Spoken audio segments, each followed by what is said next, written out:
It's the book of Ecclesiasticus of the book of Sirach, chapter 27. Point is verse 1. Point is verse 2. It says, and it reads, many have sinned for a small matter, and he that seeketh for abundance will turn his eyes away. Verse 2. As a nail sticketh fast between the joinings of the stone, so doth sin stick close between buying and selling. I want to start off by giving all praises, all honor, and all glory to Kol Loyim, by Yahweh, by Hashem Yahushai, by Hashem Chakadatham. I give double honors to the apostles and to the elders of Great Millstone who do rule well. Peace and salutations to the Akim across the four corners of the earth, pushing his truth with faith and with sincerity, as well as risking their lives and their freedom to do so, now more so than ever. Shalom to the Akwat and the Akim out there listening and learning. Lord, willingly, this is edifying. Shalom to the Israelite foreigners scattered abroad in the land of other nations, appearing like the other nations, but whom subscribe to this truth. To you I say shalom. It's the brother Yahweh Sop out of the GMS Cleveland Church, a fellow servant coming at you with another lesson through the spirit and through the power of Yahweh by Hashem Yahushai. And basically came across this article on my Newsbreak app. I had to do a lesson on it yesterday, but didn't get an opportunity to. And it's going into increasing these gas prices again, because it tells you in the book of the book of Ezekiel about bad times or evil times. When you go into the word evil, it's a compound word. Eve meaning times, ill meaning bad. So bad times is approaching. And although a lot of people don't speak on it because a lot of these people are stupid. You know what I mean? Like this, don't have any no true idea of what is really taking place, and that's why a lot of people gonna get caught with their pants down. They're gonna get caught unawares.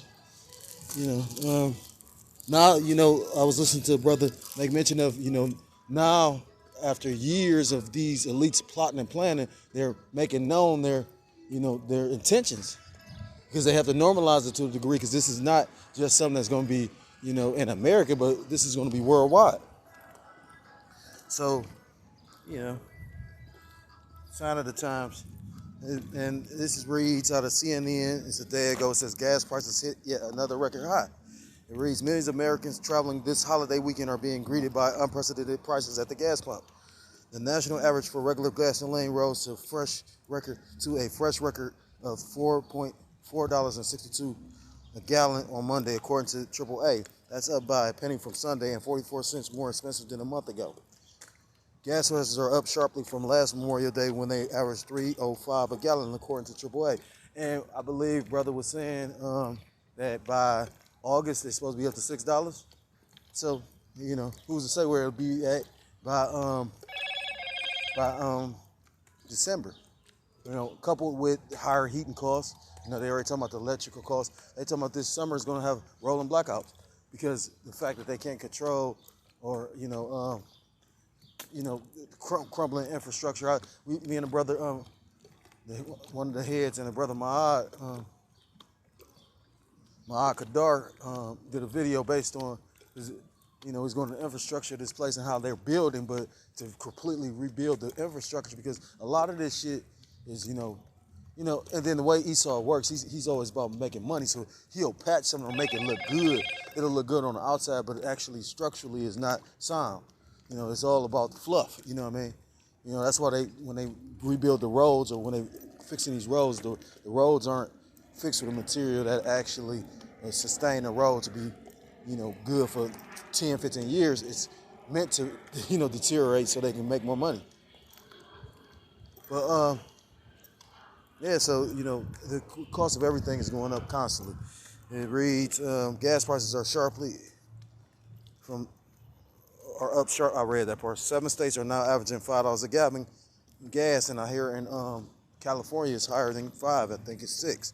With the latest being Illinois rounded up from 4.996. New York and Arizona are just pennies away from hitting that milestone, and there are no states where gas prices average less than $4.10 a gallon. Now I know certain places in Cleveland, I'm seeing $4.76, a little bit up, a little bit less. In spite of high prices, AAA estimates that 34.9 million people are traveling by car this holiday weekend, up 4.6% from last year. Because at the end of the day, people still trying to hold on to, well, they semblance of, people dealing with stress. A person will try and psych themselves out, so they'll do something that they normally do to try and, although, the bills are more expensive and the food, you bringing in less and working harder, a person will try to again trick themselves as if things are normal by doing what they typically do. But when you got to cut back on shit, I was watching that just the other day. Of course we don't celebrate and take part in it.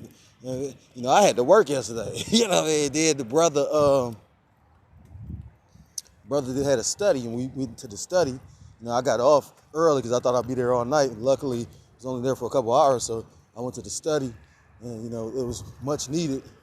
Because, at the end of the day, if you've been in this truth, you understand that we are all we have is the brotherhood, And then ultimately, the scriptures tell you work out your own salvation. It talks about being solitary, being a good soldier of Yahweh, Hashem Yahushua. So, when you go into the word soldier, it's synonymous with solitary. So you really in this thing by yourself, you and Yahweh, Hashem Yahushua.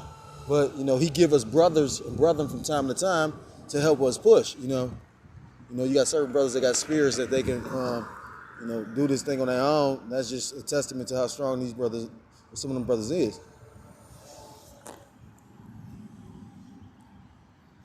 Even after adjusting for inflation, gas prices are very elevated. Real, that is, inflation-adjusted gas prices haven't been this high heading into Memorial Day weekend since 2012, according to the U.S. Energy Information Administration.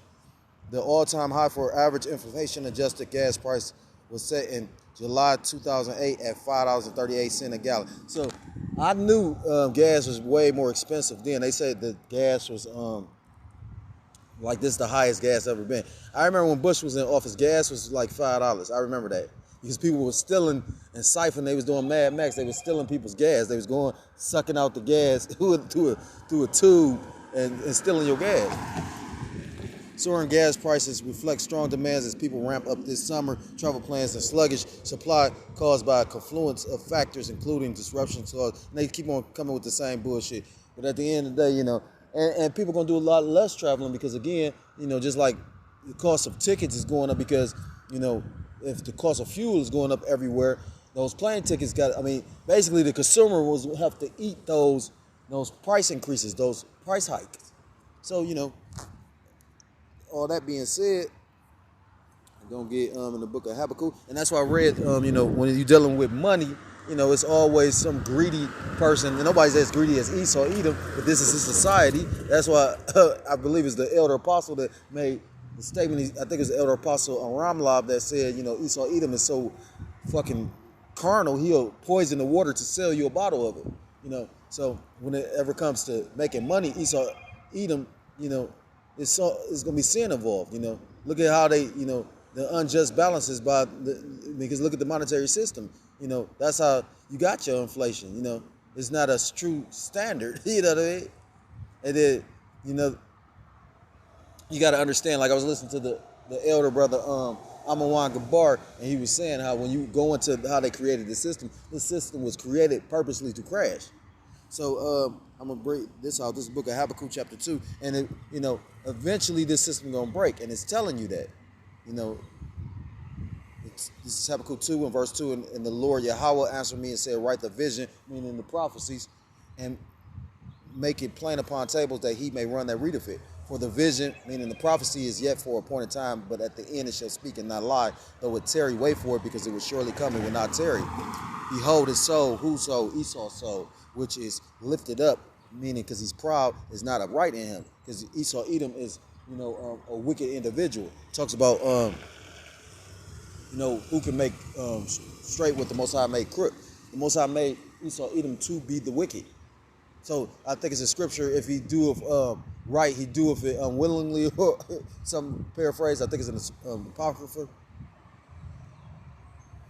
But Salakia reads, but the just shall live by his faith. And who is the just? It's the brothers in this truth. It's Yasharallah, who you call Israel. Yea, also because he transgressed by wine, meaning his philosophies. He is a proud man, going back into that pride and being lifted up.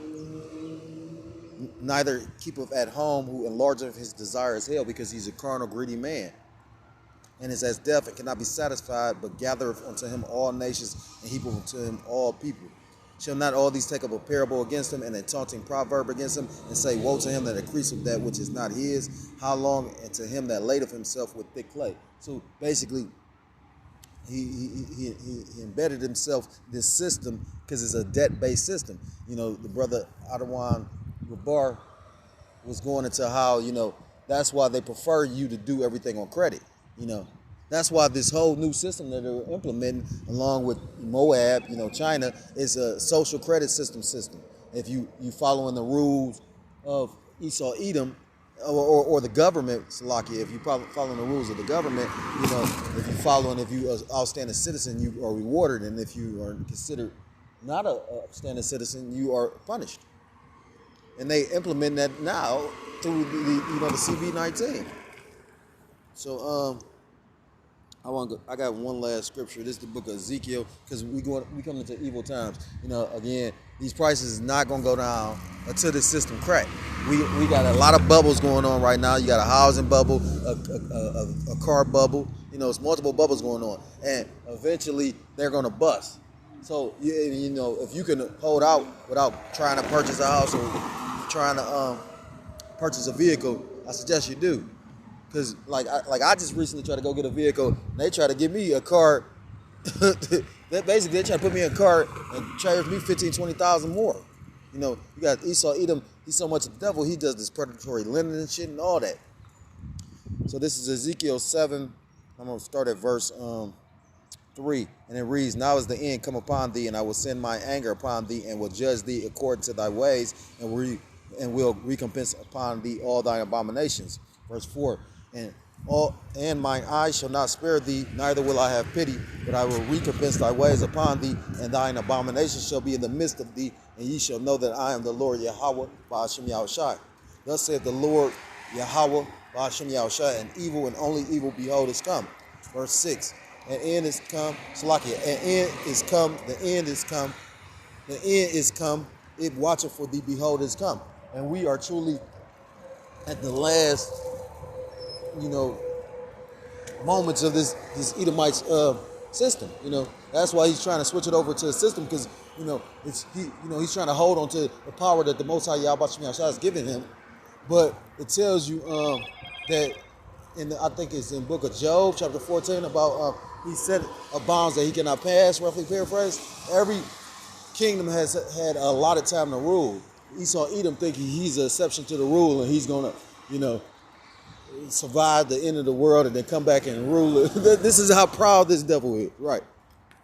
But the truth of the matter is, that's not the case. You know what I mean? This man Lot and his destiny is to basically go into hardcore bondage. The elite of Esau Edom, and to lose his rulership and to watch, it's the end of it's the end of Esau Edom's rulership and the beginning of Jacob. When you go into Apocrypha, it talks about that. They was talking about that buffalo shooting.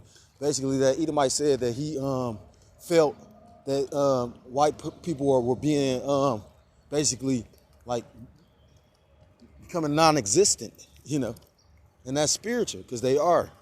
So if you're a so-called Black, Hispanic, Native American, Seminole Indian, West Indian, or Haitian, I implore you to come back to the laws, statutes, and commandments of Yahweh Ba'ashem Yahushua, or you will be destroyed. And with that, I want to give all praises, all honor, and all glory to call Loyam, La Yahweh Ba'ashem Yahushua, Ba'ashem Rakakadafukatam. Double honors to the apostles and to the elders, the great millstone who do rule well. Peace and salutations to the Akim across the four corners of the earth, pushing the truth with faith and with sincerity, as well as risking their lives and their freedom to do so, now more so than ever. Shalom to the Akwat and the Akim out there listening and learning. Lord willingly, this was edifying. Shalom to the Israelite foreigners scattered abroad in the land of other nations, appearing like the other nations, with whom subscribe to his truth. To you I say shalom. Till next time I'm able to come with another lesson. Shalom, shalom. And wath lababah, shalom.